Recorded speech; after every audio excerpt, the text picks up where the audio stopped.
Before the Black Death, Europe was a world of crowded markets, stone churches, small villages, and powerful lords. Life could be harsh, but it followed familiar rhythms of work, faith, trade, and harvest. Then, in the middle of the 14th century, something arrived that would break that rhythm forever. The story did not begin in the great cities of Western Europe.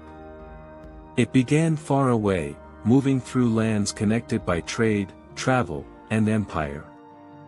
People did not see an enemy army. They faced something invisible, carried quietly across roads, camps, and trading posts. Medieval trade routes moved silk, spices, metal, grain, and ideas across enormous distances.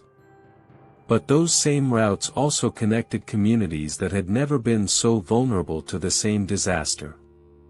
Commerce made Europe richer, but it also gave the plague a path. The Black Sea was one of the great crossroads between East and West.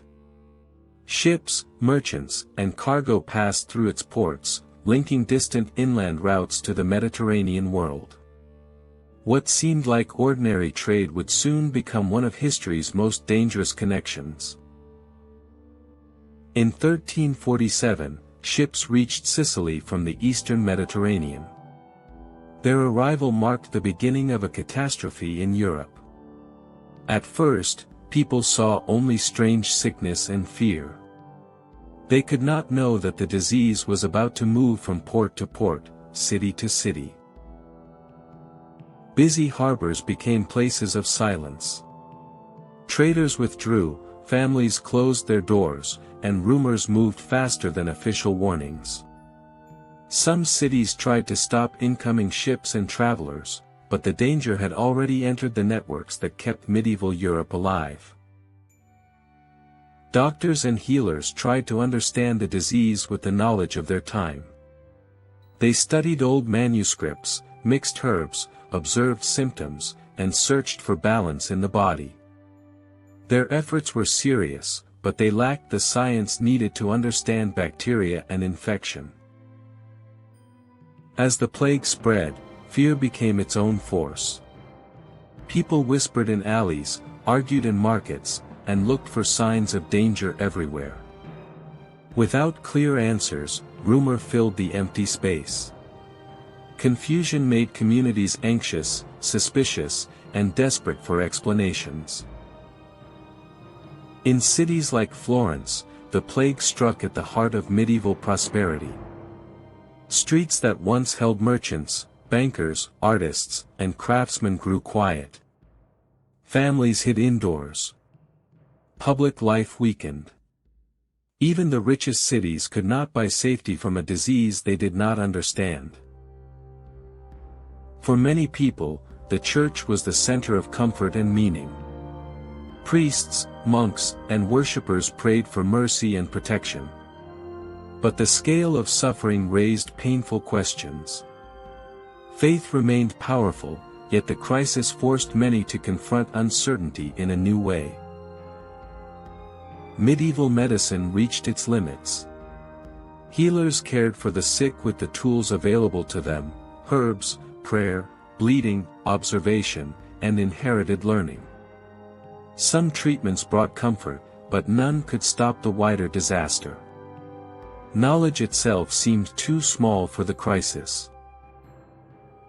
Cities tried to defend themselves by closing gates and controlling movement. Travelers were questioned, carts were stopped, and guards watched the roads. These measures were imperfect, but they showed a growing realization that separation and delay might slow the spread of disease. The plague did not remain inside city walls.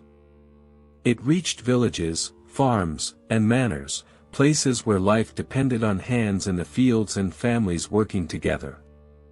When sickness arrived in the countryside, it threatened not only people, but food, labor, and survival.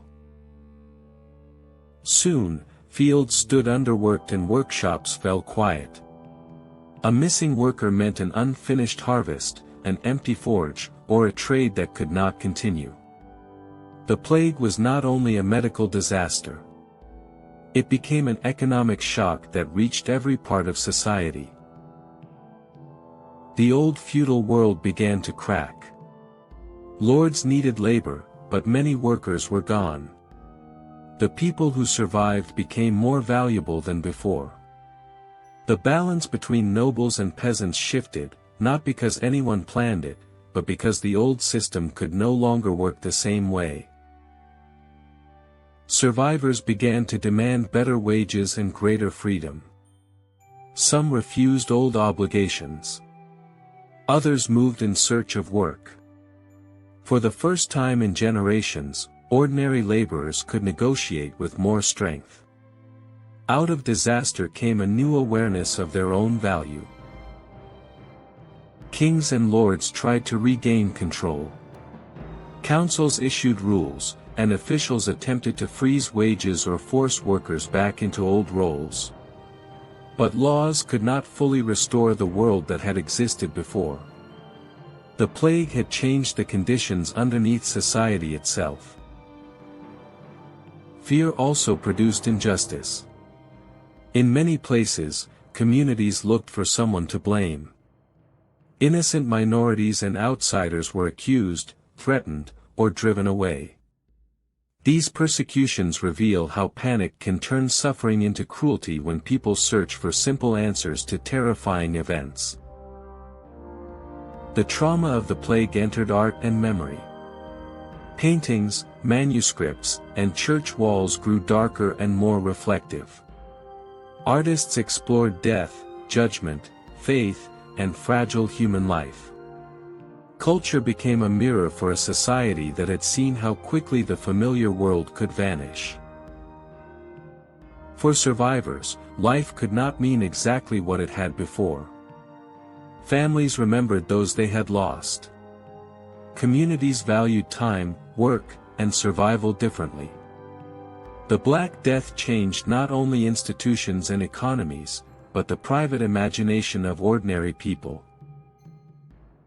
Eventually, markets reopened. Craftsmen returned to their benches, farmers to their fields, and merchants to their stalls. Recovery was slow and uneven, but life began again. The silence of plague years gave way to cautious movement, trade, and rebuilding. Europe did not rebuild as the same place. Towns became more important, skilled workers gained influence, and labor was treated differently than before. The disaster weakened some old structures while creating space for new ambitions, new wealth, and new social movement. In the generations after the plague, Europe moved toward a different future. Cities grew stronger, learning expanded, and old assumptions were questioned. The Black Death did not create this new world alone, but it helped push history onto a different road. The Black Death was one of the greatest tragedies in European history. It brought fear, loss, and suffering on a scale few could imagine. Yet it also changed labor, faith, art, power, and society forever. Subscribe to the channel and join the History Storytellers for cinematic history documentaries and journeys into the past.